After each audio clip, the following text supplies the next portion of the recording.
슬릭백 춤 아시나요? 뭐 발로 막 이렇게 하는 거. 미성년자도 세금을 낼까요?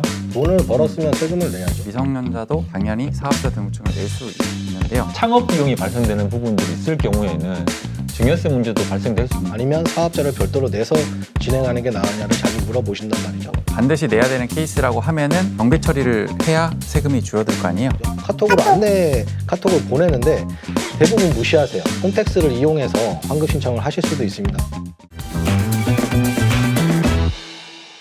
안녕하세요. 세무사들. 예요. 혹시 시청자분들은 슬릭백 춤 아시나요? 뭐 이렇게 막 발로 막 이렇게 하는 거. 뭐 요즘 공중부양 댄스라고 상당히 인기가 있던데 뭐 해당 영상이 틱톡 2억 뷰를 넘기면서 굉장히 화제가 되고 있다고 하는데 요즘 청소년 젊은 친구들이 이제 SNS 크리에이터라든가 유튜버라든가 이런 걸로 해서 많은 수익을 창출하고 있는데요. 오늘 고민 상담도 사연도 이 부분에 초점을 맞춰서 진행을 해보도록 하겠습니다. 이제 곧 고등학생이 되는 우리 딸. 공부할 시간을 양보해 유튜브를 아주 열심히 올리고 있는데요. 제법 구독자가 늘더니 이제 수익도 어느 정도 생기더라고요. 개인 사업자 등록을 하고 싶다고 하는데 세금 관련해서 사업자 등록을 하는 것이 유리할까요? 이렇게 질문을 주셨네요. 두 분 세무사님들 어떻게 생각하세요? 미성년자도 세금을 낼까요? 돈을 벌었으면 세금을 내야죠. 네. 우리나라는 기본적으로 수익이 생기면 세금을 내는 구조입니다. 나이에 따라서 뭐 판가름 나는 게 아니고 수익을 기준으로 판가름이 나는 거죠. 우선 사업자 등록을 꼭 해야만 되느냐 그렇지는 않습니다. 사실 뭐 수익 금액이 적거나 혹은 내가 사무실이 필요하지 않고 뭐 직원을 채용하지도 않고 혼자서 한다 그러면 사업자 없이 하시는 것도 가능하죠. 사무실을 구성하고 그다음에 직원을 채용을 해가지고 이렇게 유튜브를 찍으면 이거는 과세사업자가 돼버려요. 혼자 하게 되면 1인 사업자는 이제 영상을 찍는 건 면세사업자가 되는 거고. 근데 그때는 차이가 좀 많이 발생됩니다. 과세사업자냐 면세사업자냐에 따라 가지고 과세사업자가 되어버리면 부가세법상 사업자가 되어버리니까 부가세 신고도 해야 되고 단점만 있느냐 그렇지는 않아요. 과세사업자가 되면 창업감면을 받을 수가 있습니다. 근데 과세사업자가 아닌 일반 1인 사업자는 창업감면 혜택을 받을 수는 없어요. 그 부분을 잘 비교를 해보셔가지고 부가세를 내더라도 창업감면을 받는 게 유리하다라고 하시면 처음부터 사업자를 내시는 게 맞는 거고 그게 아닌 경우에는 사업자를 안 낼 수도 있는 거죠. 조금 더 디테일하게 들어가면 사업자가 있는 경우에 소득세법에서도 또 차이가 있을 수 있어요. 네. 그러니까 사업자가 있는 경우에는 우리가 접대비라고 하죠. 접대비 한도가 3,600만 원까지 올라가는데 사업자가 없이 사업을 하는 프리랜서의 경우에는 접대비 한도가 1,200만 원까지밖에 적용이 안 됩니다. 세금 혜택을 더 많이 보시려면 사업자를 또 내시는 게 유리할 수도 있는 거니까 양쪽을 비교해 보셔가지고 처음부터 진행을 하시는 게 맞으실 것 같아요. 그러면 우리가 뭐 일반적인 성인들은 사업자를 내면 된다라고 생각을 할 텐데 미성년자, 지금 청소년분들 사업자를 낼 수 있느냐? 그럼 사업자를 낼 수 있으면 어떻게 내야 되느냐? 이런 질문들이 좀 많은데 우리나라 뭐 부가가치세법을 보면은 미성년자라고 해서 사업자 등록증을 낼 수 없다. 뭐 이런 부분은 따로 규정되어 있지 않고요. 미성년자도 당연히 사업자 등록증을 낼 수 있는데요. 우선 사업자 등록증을 신청하기 위해서는 필요한 서류가 기본적으로 두 가지 정도가 있는데 첫 번째로 사업자 등록을 내기 위한 신청서가 있어야겠죠. 두 번째로는 사업을 운영하는 장소에 대한 장소를 확인할 수 있는 임대차 계약서 이런 것들이 대표적으로 들어간다고 보시면 되고요. 미성년자인 케이스일 경우에는 서류가 한 가지 더 추가가 되는데요. 법정 대리인의 동의서 추가를 해야 사업자 등록 신청을 할 수 있는 구조라고 보시면 될 것 같습니다. 그리고 또 주의하셔야 되는 게 미성년자라고 하면 사실 본인이 신고한 소득이라는 재산이 없는 경우가 대부분일 거예요. 그 사업의 특성상, 업종의 특성상 사무실을 써야 되거나 혹은 고가의 기계 장비가 필요한 부분이라서 창업 비용이 발생되는 부분들이 있을 경우에는 증여세 문제도 발생될 수가 있으니까 그 부분 꼭 주의하셔가지고 필요한 부분들이 있으시면 증여세 신고하시고 창업을 하시면 되는 거고 그 창업의 경우에는 사실 증여세법상의 혜택도 있거든요.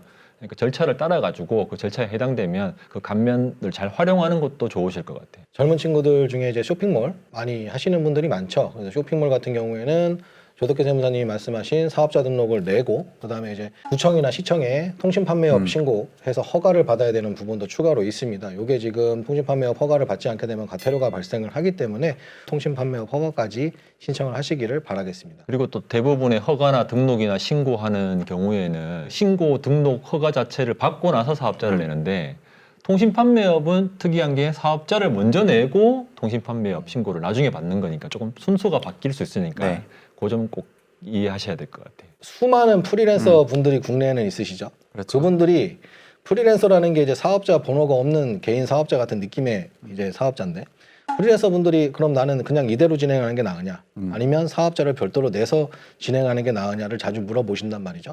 일단은 프리랜서 분들 같은 경우는 뭐 사업자를 반드시 내야 되는 케이스가 있고요. 반드시 내지 않아도 되지만 필요에 의해서 내는 케이스 한 2가지 정도로 구분해 볼 수가 있는데요. 이때도 반드시 내야 되는 케이스라고 하면은 경비 처리를 해야 세금이 줄어들 거 아니에요. 프리랜서 분들이 하시는 코드라든가 업종에 따라서 경비 처리할 수 있는 항목과 할 수 없는 항목들이 구분이 되어지기 때문에 이 부분들은 꼭 주변의 세무 대리인분들과 상담을 해보신 다음에 결정을 하시는 것이 도움이 되지 않나 그렇게 생각하고 있습니다. 최근에 뉴스를 많이 보신 분들은 아실 건데 유명 유튜버, 뭐 유명 웹툰 작가 해가지고 부가세 막 과세돼가지고 막 많이 세금을 많이 납부했다 이런 내용들 보신 분들 계시겠지만 그 직원을 채용하면 과세 사업자가 됩니다. 네. 그러니까 그런 경우에는 꼭 과세 사업자로 사업자 등록을 내셔야 되고 그 다음에 또 이거 뭐 세법을 떠나서도 사대보험이라든지 사업장 가입 신고를 하려면 사업자가 있어야 돼요. 그러니까 네. 직원 채용을 하시는 분이 있거나 혹은 직원 채용을 할 예정이다 하시면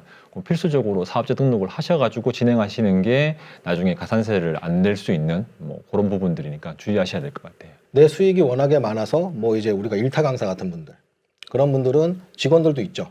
그다음에 내가 일을 하는 공간도 있죠. 그런 것들이 발생을 한다면 프리랜서에서 개인 사업자로 전환을 하셔야 된다고 저는 생각을 합니다. 프리랜서는 인건비라든가 이런 거에 대한 신고 개념이 없어서 본인이 지출한 금액에 대해서 비용 처리를 받을 수가 없어요. 그래서 개인 사업자를 등록하셔가지고 내가 지출한 비용에 대한 정확한 처리를 받으시는 것을 추천드리고요. 유튜브 같은 경우는 우리나라 부가가치세법상 영세율 제도라는 부분이 적용이 돼서 해외에서부터 돈을 송금을 받는 구조이기 때문에 부가가치세법상은 과세 사업자로 사업자 등록증을 하겠지만 실제로 부가가치세에 대해서는 납부할 세금이 없고요.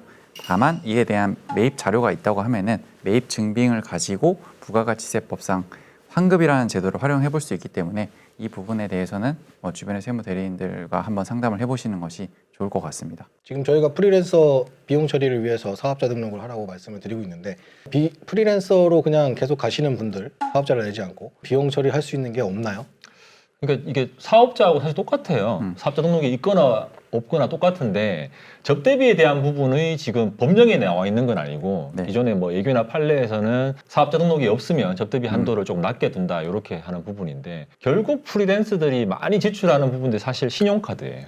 네. 카드 사용하는 부분들을 업무와 관련성이 있는 부분들 다시 추려가지고 비용을 넣는데 실무에서 세무사들은 대부분 사업자 등록이 되어 있으면 사업용 신용카드 등록을 합니다. 홈택스에. 근데 프리랜서는 아직은 이게 안 돼요. 그러다 보니까 소득세에 임박해가지고 찾아가면 세무사들이 꺼려하죠. 왜냐하면 신용카드 등록이 되어 있는 사업자들은 한 번에 솔팅하면 되는데 프리랜서들은 그 신용카드 등록을 안 해놓다 보니까 카드 회사에서 일일이 다 받아야 된단 말이에요. 좀 누락되는 부분도 있을 수 있고 하니까 프리랜서도 비용 처리는 다 됩니다. 다 되는데 전산상으로 한 번에 다 받을 수가 없다 보니까 카드 전표라든지 업무와 관련돼서 사용한 내역들에 대한 증빙을 잘 모아두셔야 될 것 같아요. 일단 뭐 수많은 광고의 홍수 속에 계시다 보니까 광고만 보시고 이제 나는 상급을 받으려면 3땡3을 이용해야 되나 보다 라고 생각하고 그쪽으로만 진행을 하시려고 생각하시는 분들이 대부분이실 텐데 꼭 3땡3이 아니더라도 홈택스를 이용해서 환급 신청을 하실 수도 있습니다. 종합소득세 신고 기간이 되면 세무서에서 요즘은 다 카톡으로 오죠. 카톡으로 안내 카톡을 보내는데 대부분 무시하세요. 이게 뭔지 읽어보질 않으세요. 근데 거기에 환급을 어떻게 받아라라고 설명이 나온단 말이죠. 꼭 명심하시고 그 진행을 해보시길 바라겠습니다. 미성년자분들도 동일하게 다 안내문이 나갑니다. 주민등록상 주소지로. 그래서 주민등록상 주소지에 오는 국세청 우편물을 어이 무서워 이러면서 버리지 마시고 항상 뜯어서 읽어보시거나 카톡을 자세히 읽어보시면서 거기에 나와 있는 절차도 상당히 간단해요. 뭐 이거는 정말 그냥 글을 읽을 수 있으면 할 수 있는 구조이기 때문에 그거를 꼭 읽어보시고 진행을 하시길 바라겠습니다. 오늘 저희가 준비한 정보는 여기까지입니다. 앞으로도 세무사들 꾸준히 시청하셔서 절세 혜택 놓치지 않으시길 바랍니다. 2023년 수고 많이 하셨습니다. 올해 절세 많이 하셨나요? 2024년에도 저희 세무사들과 함께 절세하는 한 해 되시길 바랍니다. 새해 복 많이 받으세요.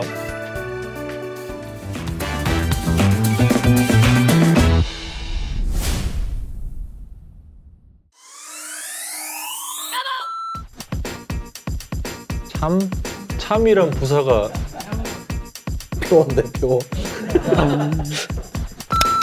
절세 많이 하신 한 해 되셨나요? 2023년 정말 수고 많이 하셨습니다. 수고 많이 하셨습니다. 다시 해야겠다.